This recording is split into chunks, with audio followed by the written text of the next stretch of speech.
pas convaincu. Hein. On va essayer quand même. Ok, clap de début.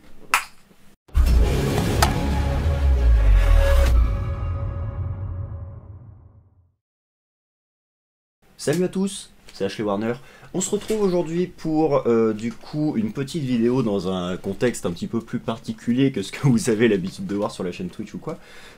Aujourd'hui, je suis là et je tourne un petit peu cette vidéo pour vous parler de l'E3 et donc de ce qui s'est passé pendant le jour 3 que j'ai fait en stream hier en fait tout simplement. On est le lendemain des conférences. Alors du coup au programme, tout simplement on va parler un petit peu de ce qui s'est dit, des nouvelles sorties de jeux vidéo etc.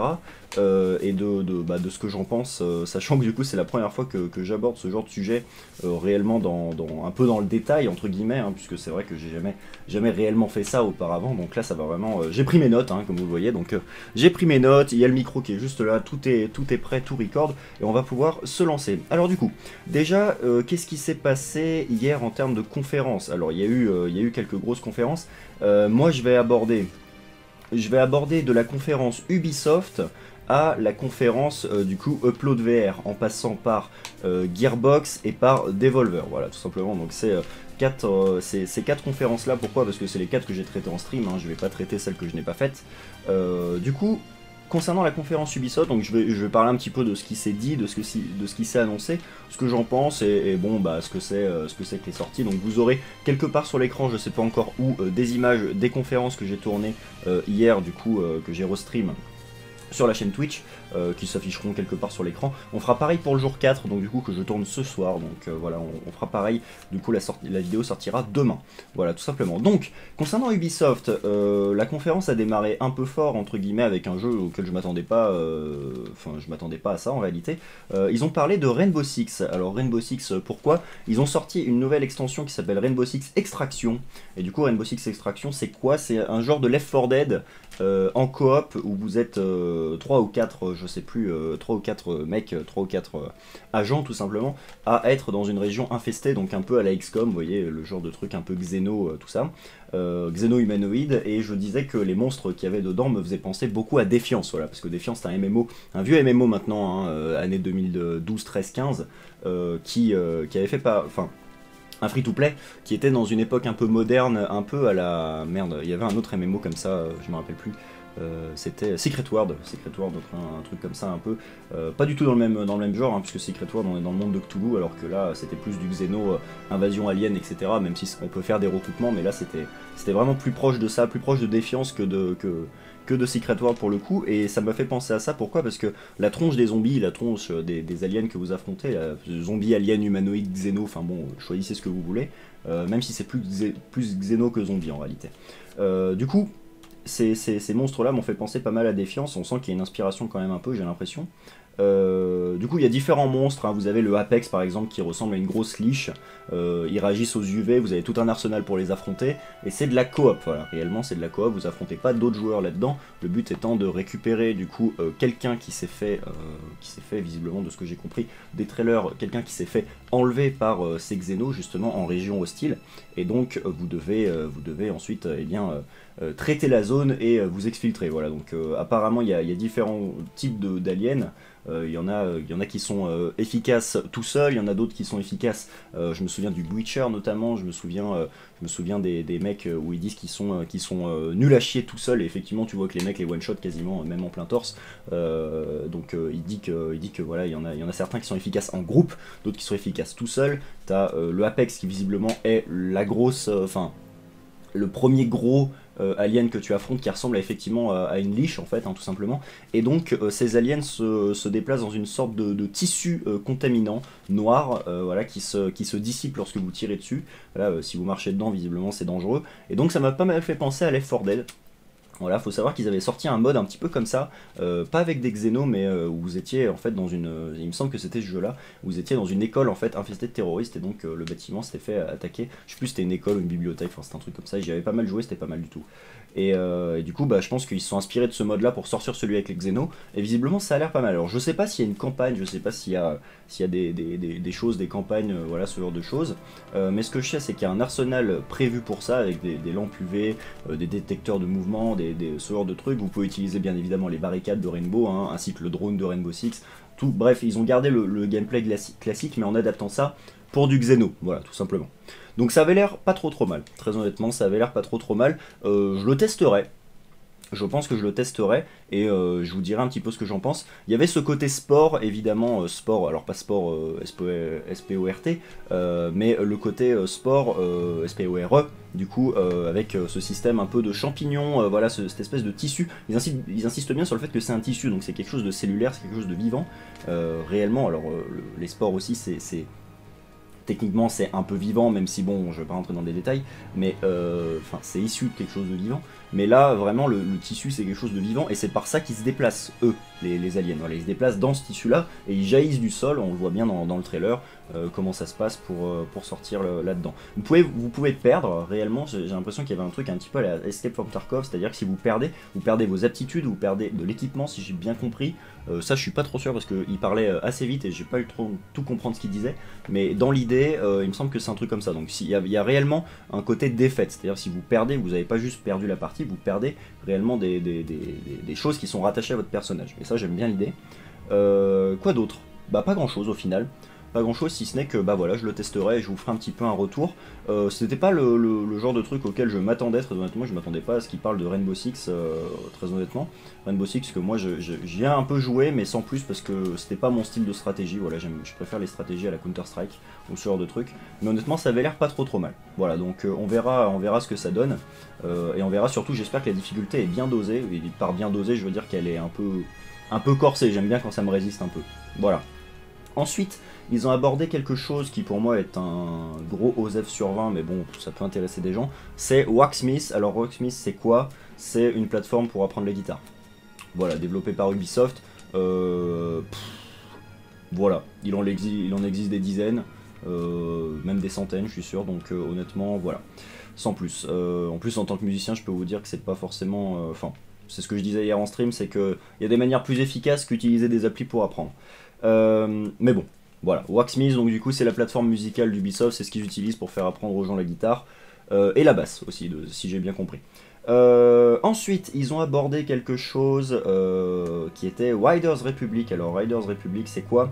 C'est un jeu multisport, multijoueur, voilà, très inspiré de Steep, voilà, full multi visiblement. En open world, hein, donc ça m'a pas mal fait penser à Steep. J'ai vu du BMX, il y a du skate, il y a du ski, il y a du snow, il y a toutes sortes de choses, il y a même une espèce de jetpack avion, enfin bon bref, voilà. Très cartoony au final, comme truc là, le truc d'avion, ça m'a beaucoup fait rire. Mais voilà, il y a un jeu multisport, cross-platform il me semble. Je suis pas sûr de ça, mais de mémoire, ça remonte, voilà, on va dire que j'en ai pas mal vu hier, donc je sais plus si c'est celui-là qui est cross-platform, fait bon. Voilà, dans l'idée... Riders Republic, donc du coup multisport, multijoueur, inspiré de Steep, on voit bien que, enfin, en tout cas pour moi j'ai senti une inspiration très clairement. Je sais plus si c'est Ubisoft aussi qui possède Steep, il me semblait que oui, mais je suis vraiment pas sûr de ça. Donc multijoueur, multisport, enfin bon voilà, des choses sympas, pas mon style de jeu, mais en vrai pour les amateurs de sport en jeu vidéo ou quoi, je sais qu'il y avait Rally aussi, des trucs comme ça qui fonctionnent pas mal, donc s'ils le font, c'est que ça va marcher. Voilà, Just Dance 2022, voilà, franchement sans plus, c'est pas le genre de truc qui moi me hype personnellement. Vous ne verrez pas de Just Dance sur ma chaîne, c'est hors de question. Pas de Just Dance ici, c'est hors de question, d'accord? Sauf pour un goal pour le The Event, hein, Zerator. Yes, allez, clin d'œil, clin d'œil. Ensuite, une grosse hype pour moi, même si bon, on en a bouffé ces derniers temps du Viking, Assassin's Creed Valhalla. Voilà, ils ont commencé par dire que, bah, effectivement, Assassin's Creed Valhalla, c'était le meilleur lancement de toute la licence Assassin's Creed. Voilà, ils ont donné quelques stats avec plus de 100 000 constructions au total, plus de 300 millions de raids. Voilà, donc c'est franchement pas mal. Donc plusieurs expansions, plusieurs DLC, plusieurs extensions au jeu, donc qui ont pour but de développer le lore de Eivor et le lore tout simplement de l'univers de Assassin's Creed Valhalla, de toute la carte au final. Voilà, on a toute une partie donc du coup en 1, Children of Danu. Voilà, Children of Danu qui sera du coup visiblement alors j'ai pas trop compris si c'était Eivor jeune ou si parce que je n'ai pas joué à Assassin's Creed Valhalla, donc je ne sais pas qui est Danu en fait. C'est peut-être le père de Eivor, j'en sais rien.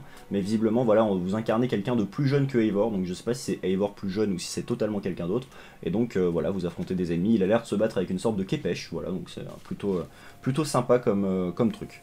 Voilà, donc Children of Danu et le gros truc qui hype un peu les gens depuis que c'est arrivé dans la série Viking, c'est le siège de Paris, voilà, le DLC, dans lequel ils expliquent que il y aura des quêtes d'infiltration, des quêtes d'assassinat, des nouveaux ennemis, vous pourrez évidemment revivre le siège de Paris, hein, puisque c'est la finalité du DLC, hein, c'est logique, et donc il y a un système d'alliance, voilà, pour monter votre clan, même à terme je crois du siège, vous avez toute une partie de gestion avec votre clan, où vous devrez gérer vos alliances visiblement, si j'ai bien compris ce qui s'en est dit.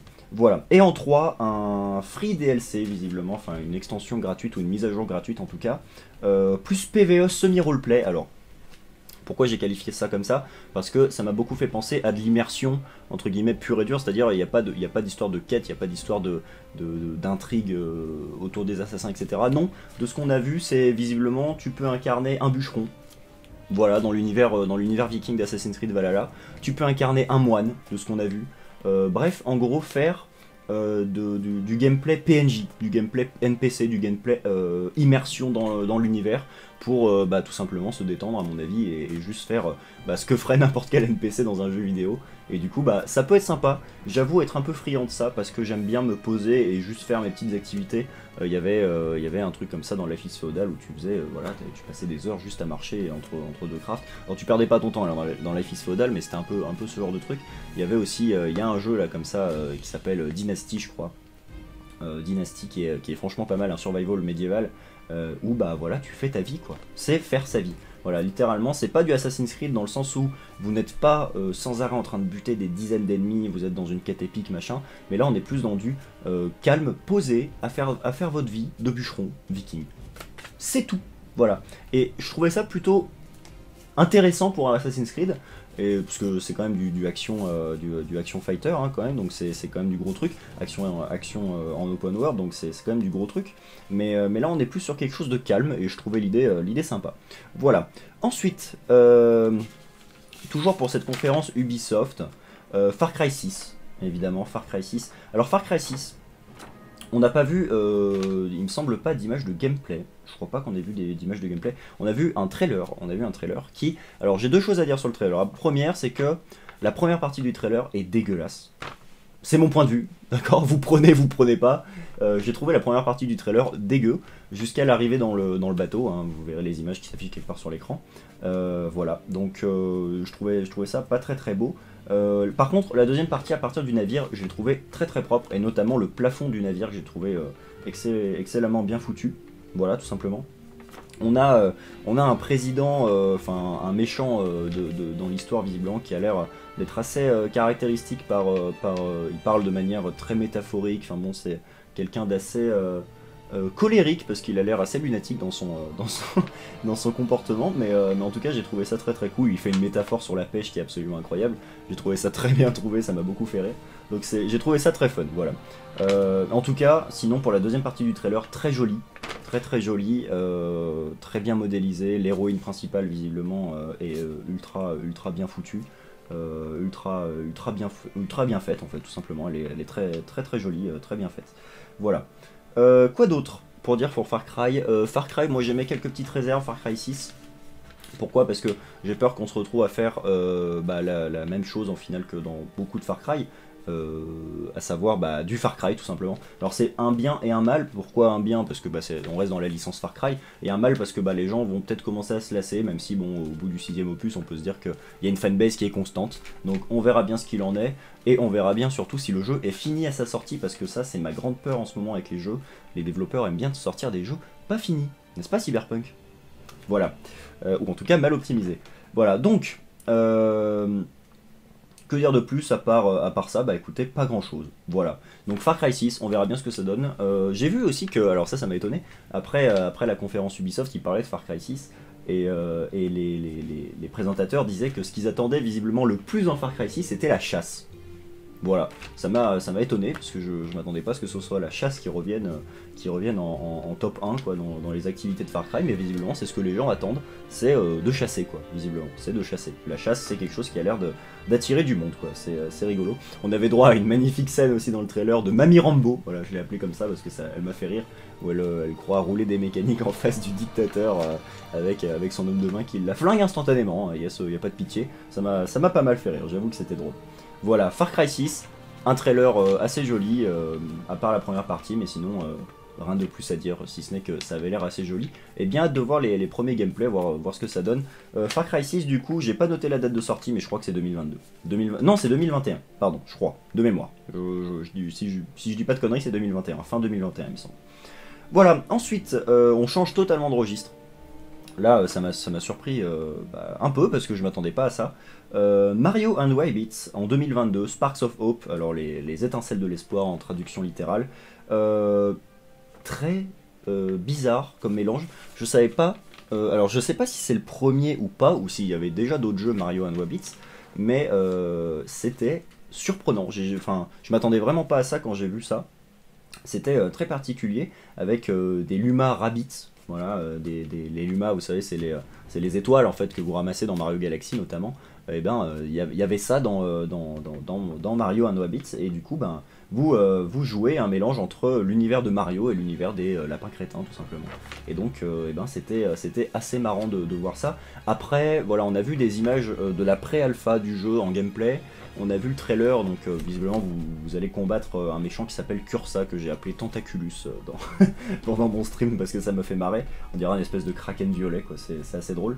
On a vu du coup oui, des images de la pré-alpha en gameplay. Bon, ça révolutionne pas le genre, hein, ça révolutionne pas le genre. Après, on reste sur une patte Mario, quoi. On reste sur une patte Mario Galaxy, on reste sur une patte Mario, alors je sais plus lequel c'était sur DS, mais bon, bref, de la 3D, de la semi-plateforme, quelques ennemis à combattre, des boss de fin de niveau, bref, du classique Mario, quoi. Voilà, tout simplement. Donc ça, c'est pas quelque chose qui m'a plus hypé que ça. Ça peut être marrant, mais bon, après, voilà, qu'est-ce qu'on en fait? Eh ben, on verra bien le jeu au moment de sa sortie. Je sais pas si c'est une exclue Switch ou pas, je ne sais pas, mais en tout cas, c'est clairement un jeu conçu pour console, hein, de toute façon. Voilà, ou en tout cas, playable avec une manette. Voilà, Mario and Rabbids, surprenant, mais pourquoi pas. Voilà. Ensuite, nous avons eu droit à un message un petit peu du PDG qui nous a parlé de Snowdrop Engine. Alors Snowdrop Engine qui a visiblement leur nouveau moteur graphique, en tout cas une nouvelle plateforme de graphique pour faire leur jeu. Et on a eu droit à un teaser surprenant, là aussi je m'attendais vraiment pas à ça quand j'ai vu. Souvenez-vous que Avatar est sorti en 2009, hein, quand même, pour ceux qui étaient là. J'étais petit, mais du coup, voilà, Avatar, le jeu. Avatar Frontiers of Pandaria en 2022. On verra ce que ça donne. J'ai peur d'une chose, c'est qu'on refasse le film, en fait, et je serais déçu de ça. Je préférerais un survival action fighters, enfin TPS, à un remake du film en fait. Voilà, on verra bien ce que ça donne. Mais en tout cas, le moteur graphique, si c'est des images non retouchées, est très joli, très très beau. La végétation était juste sublime. J'ai trouvé un petit peu moins plaisant la partie Cara Design, voilà, la manière d'animer les choses. Mais en tout cas, c'était d'un point de vue graphique et dessin et photoréalisme, etc. C'était très beau. Voilà, c'était très très joli. Si on peut retenir quelque chose de ce trailer, c'est que c'était au moins une très bonne promotion pour le nouveau moteur graphique. Et en tout cas, Frontiers of Pandaria est en Pandora, pas Pandaria, parce que Pandaria c'est dans WoW, mais Frontiers of Pandora, du coup, Pandora c'est quand même, ça a représenté quand même 41% des votes, 41% de la hype de cette Ubisoft, de cette conférence Ubisoft. Donc c'était quand même pas mal. Voilà, 41%, ça représente quasiment la moitié, à 9% près. Il y a quand même une hype derrière ça, et je pense que c'est des gens qui avaient over apprécié le film en fait, tout simplement. Voilà, mais j'ai peur qu'on refasse le film et que ce soit pas une histoire à part. On verra bien, je ne peux pas vous dire. Tout ce qu'on a vu, c'est un trailer de 2 minutes, 2-3 minutes, mais il était très beau. Voilà, tout simplement. Voilà, cette conférence Ubisoft. Alors du coup, cette conférence Ubisoft, un petit bilan. Je dirais que ce qui me hype le plus, je dirais que c'est Far Cry 6. Ensuite, je testerai bien Rainbow Six Extraction, ça avait l'air sympa. Rocksmith, honnêtement, OZEF sur 20. Just Dance 2022, pareil. J'avoue que, je dirais que Assassin's Creed Valhalla, avec tous les DLC, arrive en deuxième position pour moi, je dirais. Voilà.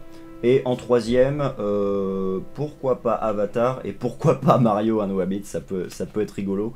Et en quatrième, je dirais, ouais, effectivement, Resident Evil, Rainbow Six Extraction. Voilà, je dirais ça pour mon classement, ça peut être rigolo à tester. Voilà, donc c'était pour cette conférence Ubisoft. Voilà, c'est à peu près tout ce qui s'est dit. C'était une conférence moyennement longue, hein, elle a duré 1 heure, je crois 1h15, mais c'était intéressant, ça a bougé, c'était bien rythmé et tout, moi j'ai trouvé ça cool. On va passer à la conférence Devolver. Alors Devolver, ils ont brassé du jeu, hein. Putain la vache, ils ont brassé du jeu à foison. C'était, il y en a pas eu beaucoup, quoique si quand même, hein, un peu, si quand même, hein. Mais dans l'idée, ouais, ça a brassé, hein, ça a brassé. Alors Devolver, vous avez un peu forcé. C'était eux ou pas? Oui, c'était eux. Je crois que c'était eux. Vous avez un peu forcé sur votre placement de plateforme d'abonnement, là, de plateforme sur abonnement. Hein. Entre chaque jeu, hop, la pub, ça faisait beaucoup, mais bon, au moins on a compris le message. Vous avez une plateforme plus, voilà, c'est bien, on a compris. Voilà, pas besoin de le remettre autant de fois. Hein. Vous me mettiez au début et à la fin, on comprenait. Mais là, entre chaque coupure de jeu, j'avoue que ça faisait beaucoup, mais c'était fun. Les pubs étaient bien faites, ceci dit. Ok, on va commencer avec Trash to Yomi, pardon, qui sortira en 2022. C'est du 2D fight désaturé à la Sin City. C'était très cool. Voilà, c'était très beau graphiquement. Vous incarnez visiblement un combattant au sabre. Voilà, dans un univers japonais, visiblement. Japonais, enfin asiatique, plus Japon il me semble, hein, si je dis pas de conneries. Et donc vous incarnez un combattant, alors ça fait désaturé un peu à la Little Nightmares, on n'est pas du tout sur la même patte graphique, la même direction artistique, mais en tout cas pour le côté désaturé ça m'a fait penser à Sin City. Sin City, si vous le regardez, film d'horreur, pas conseillé à tout le monde, hein, si vous êtes un peu sensible et tout, ne regardez pas, mais très bon, très bon, ça avait l'air sympa, qui sortira en 2022 du coup. Track to Yumi, très cool dans son animation et tout, et ouais voilà, désaturé, noir et blanc, en 2D, fighter, bref, sympa quoi, sympa. Combattant de l'honneur, voilà, c'était ce qu'il disait au tout début du trailer. Voilà, ensuite on passe à Phantom Abyss, qui sera disponible le 22 juin. Alors, Phantom Abyss, ça avait l'air sympa, graphisme assez cartoony à la Sea of Thieves pour le coup. Plateforme puzzle dungeon crawler, voilà, il n'y avait pas spécialement d'ennemis, enfin apparemment. J'ai surtout vu un dungeon crawler, c'est-à-dire où vous parcourez du donjon, il y a des phases de puzzle avec un grappin, machin, voilà, plateforme, beaucoup de plateformes visiblement, mais voilà, dungeon crawler principalement où vous faites du donjon. J'ai pas vu spécialement de combat, voilà, je pense pas qu'on puisse dire qu'il y a une partie fight RPG, etc. Mais en tout cas ça avait l'air sympa, voilà, à voir un petit peu ce que ça donne. Wizard with a Gun. Alors Wizard with a Gun, prochain jeu qui avait été annoncé juste après du coup Phantom Abyss. Wizard with a Gun, disponible en 2022. Très clairement, j'étais hypé de ouf. Pourquoi? Parce que Magicka, Wizard Wars, parce que Magicka 2, parce que des putains de guns mon gars, c'est ça qu'on veut. Et une 3D ISO à la Don't Starve et des graphismes à la Don't Starve. Je ne peux que valider, mais vraiment Don't Starve, c'est-à-dire que je mens pas, c'est Don't Starve. Il n'y a pas de demi-mesure là, on peut pas se tromper, c'était vraiment du Don't Starve. Donc, qu'est-ce qui m'a fait penser à Magicka? Déjà le design des personnages, en tout cas dans le trailer, c'est pour ça que ça m'a indiqué tout de suite ça. Ensuite, le fait que vous mélangiez des éléments pour faire vos munitions, mais littéralement vous prenez des éléments de feu, de glace, de pierre, pour faire vos munitions, ça avait l'air très cool. Après, j'ai pas plus d'infos que ça. Visiblement, ça a l'air d'être du Don't Starve Fighter... gunfight, voilà, ça avait l'air d'être ça. Vous dirigez un petit peu votre visée comme sur Foxhole, un petit peu du dessus avec un trait pointillé qui pointe votre cible. Et donc il y avait une partie craft, visiblement une partie placement de base, base management, tout ça. Mais après j'ai pas plus d'infos à ce sujet. Mais en tout cas c'est très clairement du Don't Starve avec une patte Magicka modernisée avec des armes à feu quoi. Très clairement. Donc ça avait l'air sympa, disponible en 2022. J'ai pas plus d'infos à ce sujet, mais en tout cas ça avait l'air sympa. Voilà, Death's Door. Alors Death's Door dispo le 20 juillet, c'était le prochain jeu qui avait été annoncé.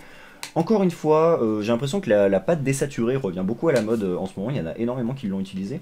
Donc pâte désaturée en 3D isométrique, mélange un petit peu entre Little Nightmare, un peu, hein, c'est pas beaucoup mais un peu, Zelda pour le coup, voilà. Ça avait l'air d'être ça. C'est un fighter en dungeon crawler visiblement, action RPG. Voilà, le personnage, vous incarnez un petit corbeau. Et il y a une grosse volonté, j'ai l'impression, de ressembler à Hades. Voilà, je sais pas pourquoi. J'ai ressenti, quand j'ai regardé le trailer de gameplay, j'ai ressenti réellement une patte d'Hades. Voilà, je sais pas pourquoi. Mais en tout cas, il y a très clairement une inspi Zelda. Ouais, Zelda en fait. Hein, Zelda et Hades en fait, dans la manière de combattre, etc. Je sais pas pourquoi, ça m'y a fait penser. Voilà. Mais en tout cas, ça a l'air cool. Vous avez, j'ai l'impression qu'il y a des. Vous fightez des ennemis, il y a des marchands. Bref, action RPG classique, quoi. Vous faites votre vie. Faites votre vie. Et ça m'a fait penser à du dungeon crawler. Pourquoi? Parce que j'ai l'impression, enfin dans les images de gameplay qu'on nous a montré, j'avais l'impression qu'on était constamment dans un donjon. Donjon, pas forcément donjon sombre avec des pierres, machin, etc. Mais donjon plus prairie, etc. Mais en tout cas, ça m'a fait penser à du dungeon crawler. Je saurais pas vous dire pourquoi, mais je l'ai qualifié comme ça m'a fait penser à ça. Voilà. Ensuite, un jeu chiant à prononcer, Inscription.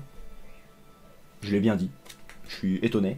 En 2021, pareil. Donc du coup, un jeu de cartes, énigme puzzle, voilà. Pas de combat visiblement, si ce n'est des combats entre les cartes, hein, si j'ai bien compris. On a une direction un petit peu clippée dans les animations, une direction un petit peu horreur fantasy.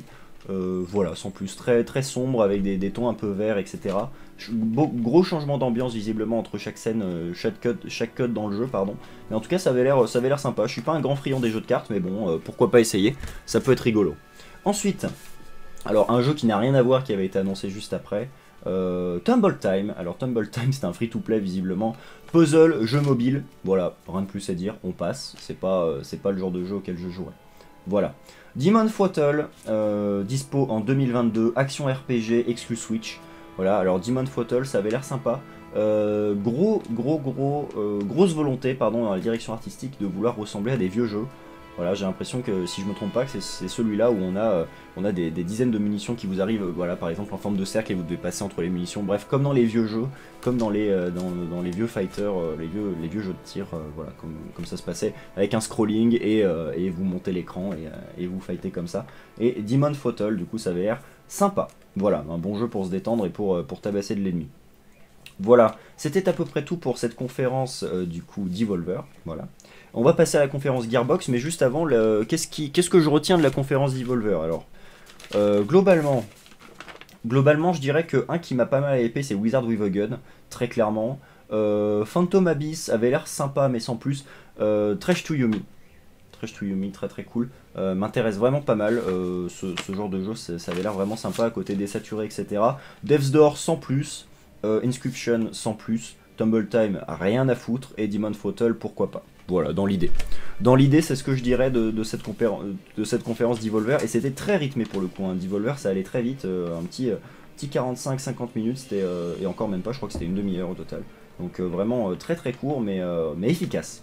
Voilà, on va passer à la conférence Gearbox, si vous voulez bien. Gearbox, du coup, sympa Gearbox, ils ont beaucoup rabâché plusieurs fois la même chose et insisté sur la sortie de leur film Borderlands, hein. C'était vraiment qui au final a pas été une hype de ouf en fait. Enfin, genre vraiment dans les votes de fin, c'était 15% je crois de ce que les gens avaient retenu, donc c'était vraiment et pourtant ils ont fait une grosse com dessus, hein. Ils ont fait une putain de com dessus, mais on va en reparler bien sûr, mais c'était pas c'est pas ce qui a retenu l'attention, hein, très clairement. Donc du coup, évidemment Borderlands le film avec plusieurs acteurs bien sympas, donc Jack Black qui est un saxophoniste connu, si vous connaissez pas, je vous invite à aller voir, et Jamie Lee Curtis. Alors Jamie Lee Curtis, c'est une actrice que je connais parce que elle jouait dans le Dr Ryan dans NCIS saison 9.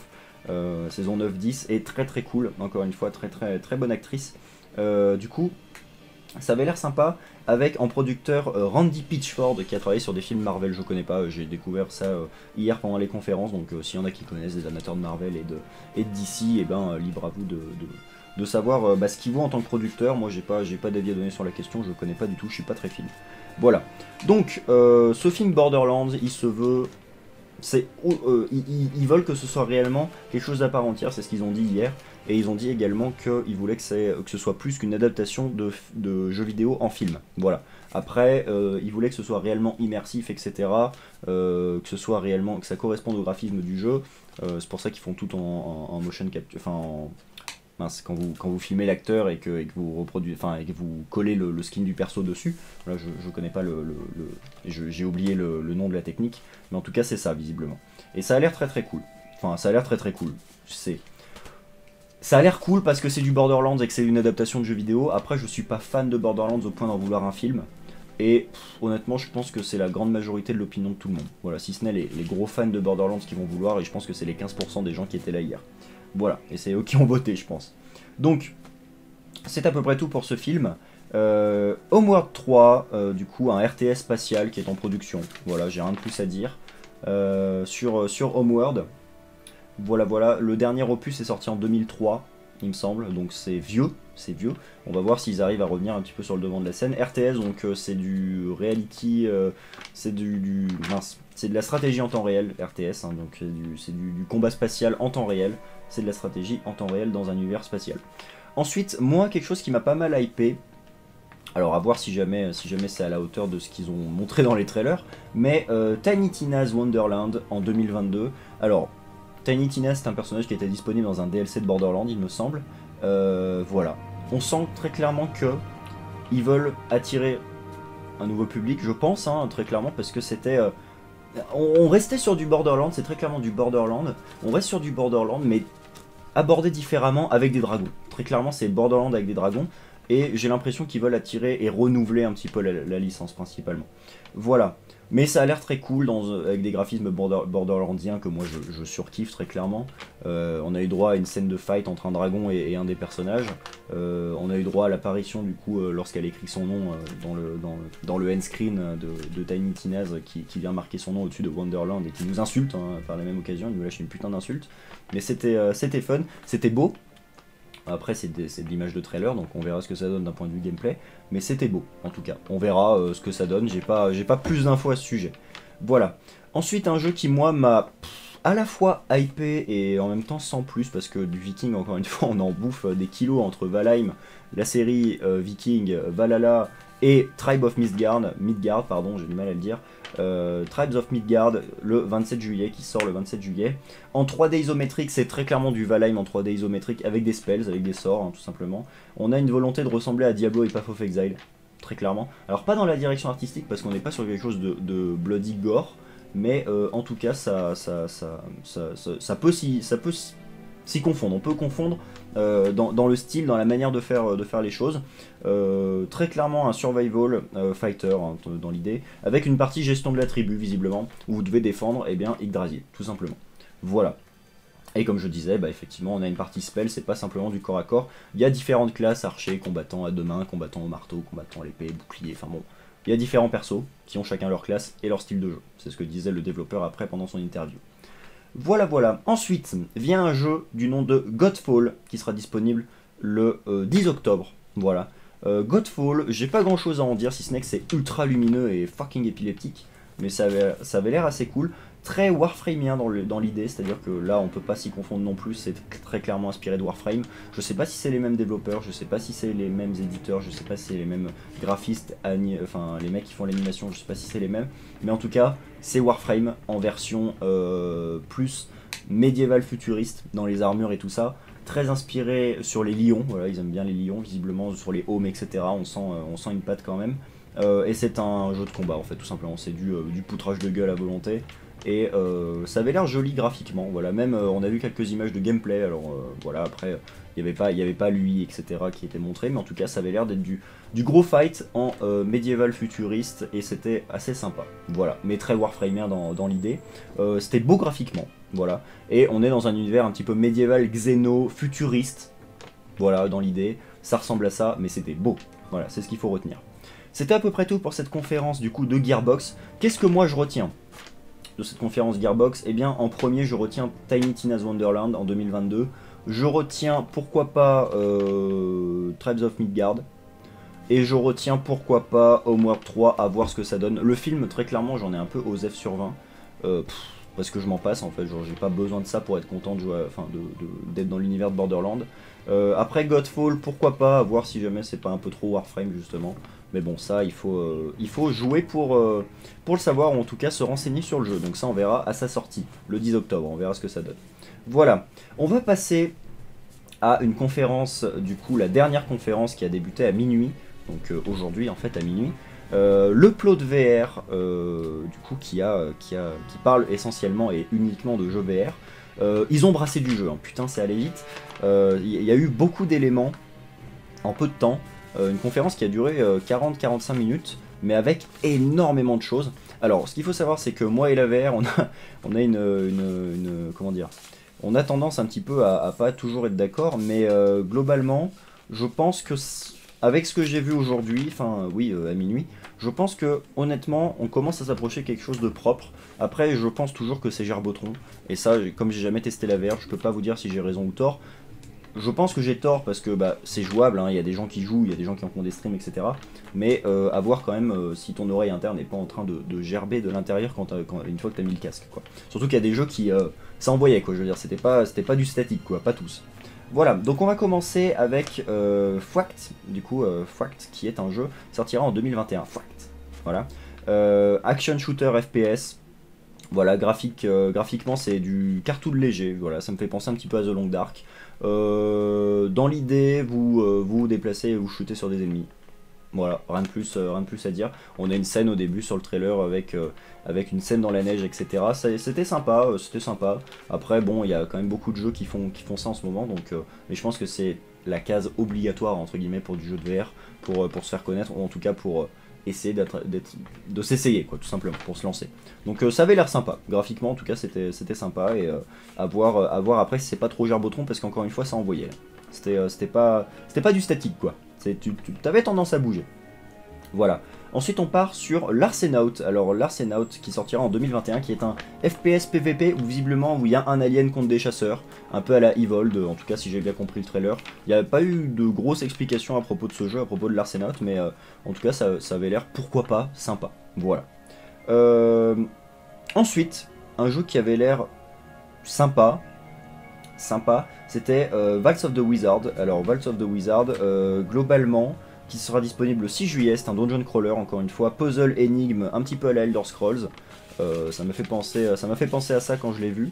Voilà, rien de plus à dire, ça avait l'air sympa. Voilà, ça avait l'air sympa. Ensuite, Song in the Dark. Alors Song in the Dark disponible en 2021, un jeu plutôt ambitieux. En tout cas le mec qui le conçoit et vend son produit, quoi, réellement. Il était convaincant. Song in the Dark, donc du coup un survival en VR qui se veut immersif et réaliste, voilà, typiquement. Avec une DA assez particulière, j'ai cru, alors j'ai regardé des images tout à l'heure pendant que je prenais mes notes, j'ai l'impression de déceler une patte aquarelle. Voilà, donc ça peut être rigolo. Après, on a vu 2-3 images de gameplay où les ennemis étaient plutôt vifs, alors pas forcément agressifs, mais vifs. Et donc je me pose la question de, est-ce que en VR, c'est faisable de switch aussi rapidement que dans un jeu de survie classique, à la The Forest ou quoi, de changer d'arme pour attaquer ta cible? Parce que je me dis que en VR, je sais pas, hein, j'ai jamais testé, mais peut-être que c'est plus long et du coup faut pas se faire avoir sur le timing, quoi. Voilà. Donc ça c'est la seule réflexion que j'ai eue pendant que je regardais le trailer. Sinon ça avait l'air, ça vendait du rêve, en tout cas le mec vendait du rêve, il parlait de ses enfants qui chassaient le poisson, c'était très drôle, voilà, il disait qu'il les voyait courir partout dans la pièce, c'était drôle. Voilà. Donc un jeu qui se veut réaliste, et notamment dans le comportement des animaux, ça c'est un truc que j'ai retenu, c'est-à-dire que l'animal va pas forcément fuir directement, c'est-à-dire qu'il va plutôt être craintif au début, puis après il va fuir, ou si c'est un animal agressif, il va plutôt se méfier d'abord, puis après il va t'attaquer, enfin bon, quelque chose qui se veut réaliste dans le comportement des créatures qui t'entourent. Voilà. Après, j'ai pas plus d'infos, j'ai pas le lore ni le background du personnage que vous allez incarner. Je ne sais pas si c'est un crash d'hélico, si vous arrivez là parce que vous voulez faire une randonnée, vous vous êtes perdu comme un sac, j'en sais rien. Mais en tout cas, le jeu avait l'air intéressant.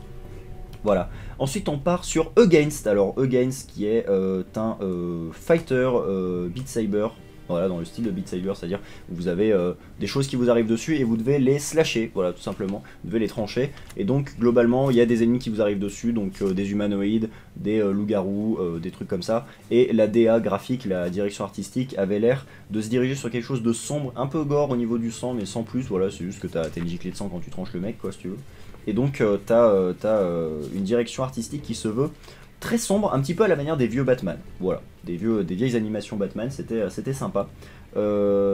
Après, bah écoutez, pas grand chose, si ce n'est que c'était rigolo. Les animations avaient l'air un peu clippées, un peu saccadées, mais j'aimais bien, très honnêtement, j'aimais bien. C'était sympa. Je sais pas si c'est voulu ou non dans le trailer, mais en tout cas c'était rigolo. Visiblement, ce qu'on nous a montré, c'était des images de gameplay. Voilà.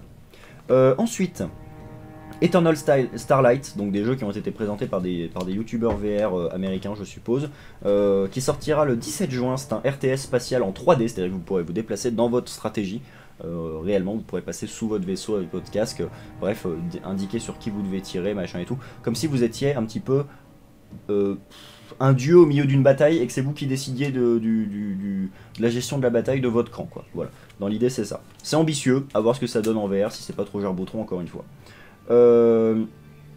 Samurai Slaughterhouse en 2022, pareil, désaturé, avec, on garde juste encore une fois la couleur rouge pour le sang. C'est un jeu qui se veut gore, c'est un sword fighter, donc un jeu de combat d'épée. Vous incarnez un samouraï et les images de gameplay qu'on a vues, c'est un samouraï qui défonce un autre samouraï et qui le traîne au milieu de la porte pour qu'il se fasse coincer entre la porte. Voilà, très gai hein, comme jeu, très gai, mais encore une fois très désaturé, noir et blanc à la Sin City encore une fois, avec juste on conserve la couleur rouge du sang pour le côté bah, artistique hein, tout simplement de la chose. C'était sympa, c'était sympa.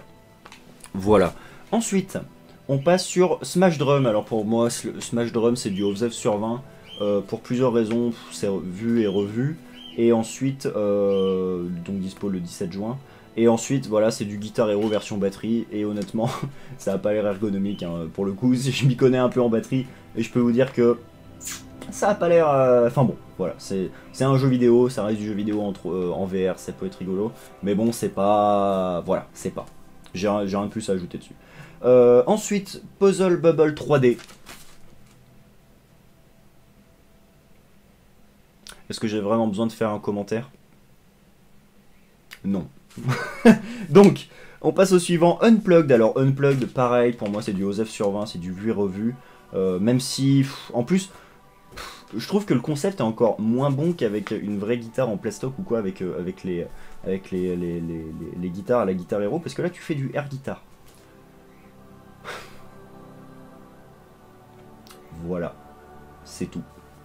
Ensuite, on passe sur Sam & Max. Alors Sam & Max, c'est du escape game cartoony en VR, voilà, sans plus. Rien de plus à ajouter. Tac. Rien de plus à ajouter là-dessus. In the Hope, alors In the Hope, un jeu de lancer de panier de basket. Voilà. Je pense qu'on peut passer rapidement.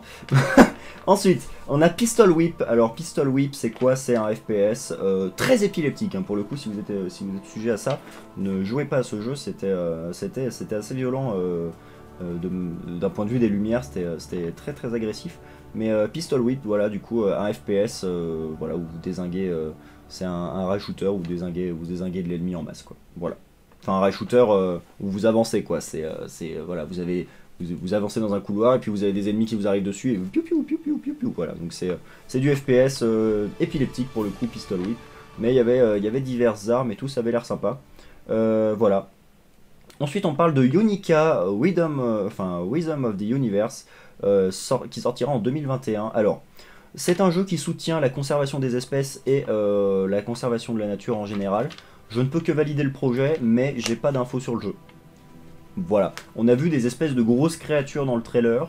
On a vu des espèces de grosses créatures semi-tortues. Mais c'est tout. J'ai pas d'infos sur quel type de jeu c'est, à quoi ça va ressembler, la durée de vie du jeu, bref, à quoi ça ressemble, la direction artistique, tout ça. On n'a rien vu du jeu, on sait juste que c'est un jeu qui va soutenir la cause de... Enfin, l'écologie, quoi, globalement. Voilà. Donc je ne peux que valider, mais je n'ai pas plus d'infos là-dessus.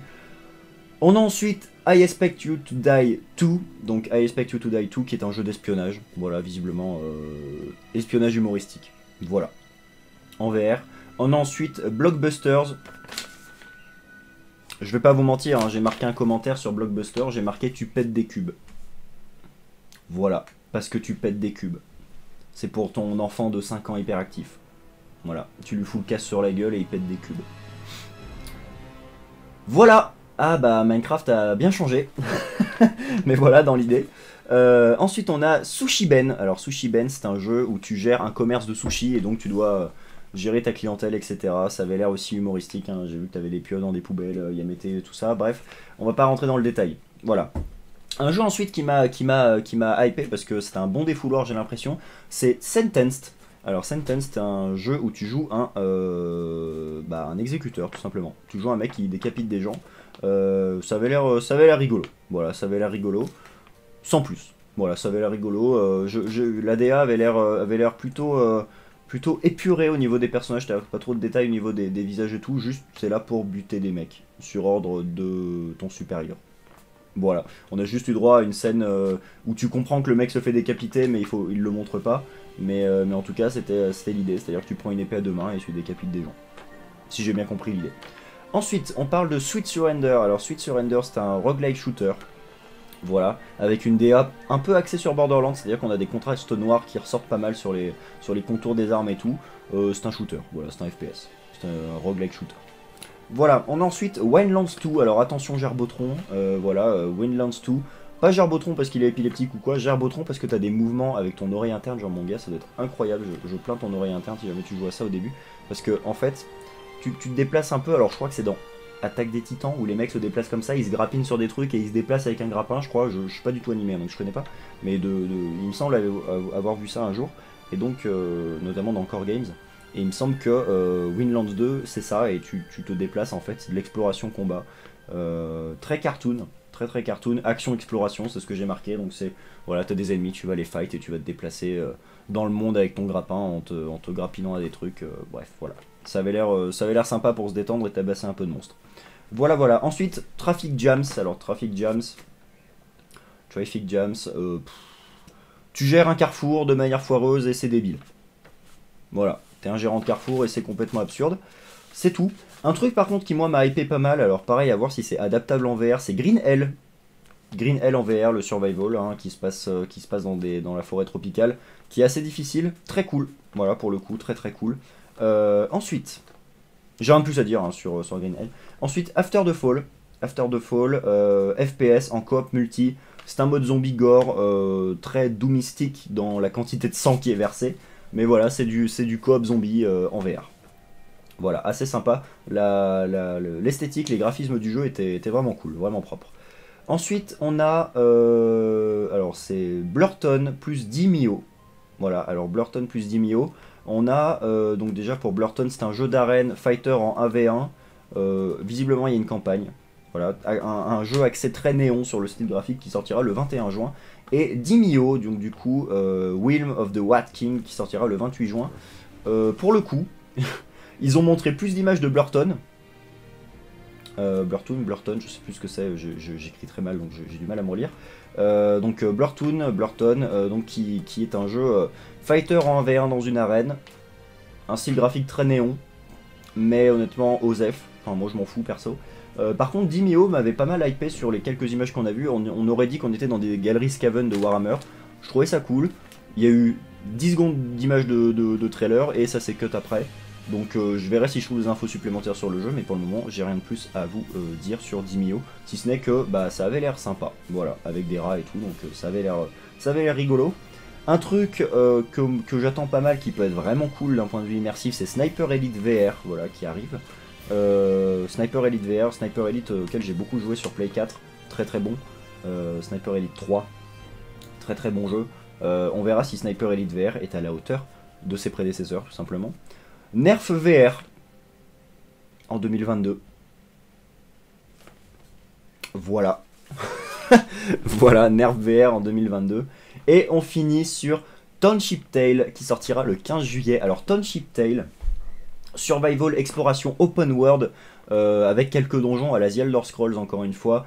Très calqué, je dirais, sur du cartoony un peu plus développé, même beaucoup plus développé, ne serait-ce que sur le Chara Design, mais beaucoup plus développé, mais dans un style Foundation, le jeu de gestion, dans un style un peu Foundation, et on a le trailer insistait énormément sur le fait qu'on pouvait faire du craft. Voilà, on vous voit découper des arbres, on vous voit aller voir un menuisier, un carpenter, on vous voit aller voir un forgeron, bref, on voit qu'il y a une forge. On insiste beaucoup sur le côté craft. On vous voit crafter une cage à animaux, je crois que c'est une cage de transport. Donc on vous voit crafter des trucs, crafter, beaucoup. On a une partie un peu exploration de caverne avec des monstres un petit peu luminescents dans le trailer, mais en tout cas, on vous voit crafter des choses, et visiblement le jeu insiste beaucoup dessus. Donc Township Tale, un jeu visiblement de survie, gestion de village, RPG open world-esque. Voilà, j'ai pas plus d'infos dessus, mais en tout cas, ça avait l'air très cool. Alors, du coup, qu'est-ce qui me hype un peu dans cette conférence VR Upload? Eh ben, écoutez, Township Tale, très clairement. Township Tale me hype vraiment pas mal. Green LVR peut être sympa. On a Dimio qui peut vraiment être cool. Sniper Elite VR, vraiment très très sympa. De toute façon, je n'ai pas la VR, hein, donc ce n'est que spéculation. Smash Drop, j'en ai rien à foutre. Puzzle Bubble, RAF. Unplugged, rien à péter. Sam & Max, rigolo mais sans plus. In the Hope, rien à foutre, j'aime pas le sport. Faites-en, mais j'aime pas ça. Pistol Whip, c'est trop épileptique pour moi, j'aime pas. Ionica, je soutiens la cause, même si j'aurais bien aimé avoir plus d'infos sur le jeu en fait, hein, tout simplement. Tout simplement. I Expect You to Die 2, j'en ai enfin bon, sans plus quoi. Blockbusters, je m'en tape. Sushi Ben, je m'en fous. Sentence, pardon. Ça oui, voilà. Ça oui, ça m'intéresse pour pouvoir décapiter un max de gens quand je suis vénère. Winelands, non, ça m'intéresse pas. Traffic Jams non plus. Voilà. After the Fall, ça peut être rigolo. Et puis voilà, dans l'idée. C'était à peu près tout pour cette E3 jour 3. Donc dans l'idée, ben écoutez, pas mal de jeux, je vous ai fait un petit peu ce que moi j'attendais, et peut-être ce qui se passera en stream dans un futur moyen proche ou plus lointain, hein, on verra. 2022 va être une année qui va se bousculer, je pense, en termes de sortie de jeux vidéo. Mais ça va être intéressant. Hein, ça va être intéressant, mais 2022, ouais, ça va être une grosse année pour des jeux vidéo, et pas forcément du petit. Voilà, pas forcément du petit, mais en tout cas j'étais surpris de la direction que prenaient beaucoup de jeux, c'est-à-dire désaturé en 2D à la Little Nightmare. Voilà, ils ont surfé un petit peu sur la vague. Voilà, donc c'était très très cool. Mais en tout cas, j'étais surpris du flop, enfin, pas forcément du flop, mais de l'inintérêt général qu'a porté le public au film Borderlands, qui n'a pas marqué les esprits en fait, visiblement. Le film n'a pas intéressé beaucoup, n'a pas intéressé en fait. Même moi, hein, je m'a pas intéressé plus que ça quoi. Franchement, il aurait été occulté de la conférence, ça m'aurait... Je me serais pas dit, ah tiens, il n'y a pas Team Borderlands quoi. Voilà, dans l'idée. En tout cas, j'espère que cette petite vidéo sur le 3 jour 3 vous aura plu. Enfin, petite, je sais pas, on doit être autour des 40-45 minutes, je pense quand même. J'ai un peu speedé hein, dans mes notes, mais en tout cas, on a quand même pas mal papoté. Donc j'espère que ça vous a plu. On se dit à ce soir sur Twitch, pour le jour 4 du coup de l'E3. Je ne ferai que le jour 4, je pense pas qu'il y aura le jour 5 et 6. Mais en tout cas, on se retrouve ce soir pour le jour 4 à partir de 18 h. Ciao, bye bye.